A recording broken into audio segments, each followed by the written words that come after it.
Deutsche Bank чрез своят инвестиционен клон DWS, партньорство с Galaxy, BitGo и Metzler Bank създаде Eurostablecoin, обезпечен с евро.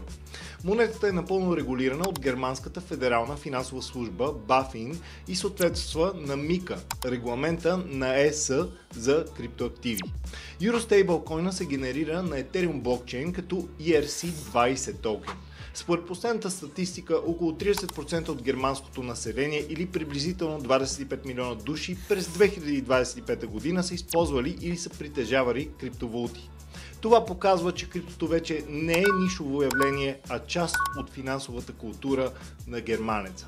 Банките в еврозоната виждат Eurostablecoin като начин да предложат бързи трансгранични плащания с по-ниски разходи в сравнение с традиционните системи. Това е особено важно в конкуренцията с финтех компании, платформи като PayPal и Visa, които вече интегрират стейблкоини.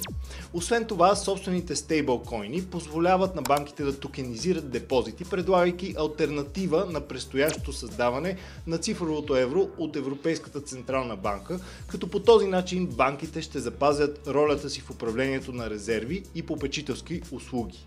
Предстоящото цифрово евро като валута на Европейската централна банка може да заобиколи търговските банки, като предложи директна, безрискова алтернатива за плащане и спестявания. Банките в еврозоната се опасяват от загуба на депозити.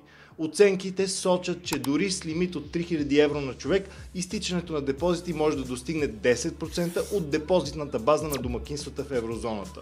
Eurostablecoin'ите биха позволили на банките да запазят контрола върху цифровите плащания, като интегрират свои решения чрез блокчейн технологии, вместо да разчитат на инфраструктурата на ЕЦБ. Широкото използване на доларови стейблкоини може да отслаби контрола на ЕЦБ върху монетарните условия и да увеличи зависимостта от САЩ, потенциално повишавайки разходите за заеми в Европа. Чрез разработването на евровързани стейблкоини, банките целят да подкрепят финансовата автономия на еврозоната и да намалят влиянието на американските финансови институции.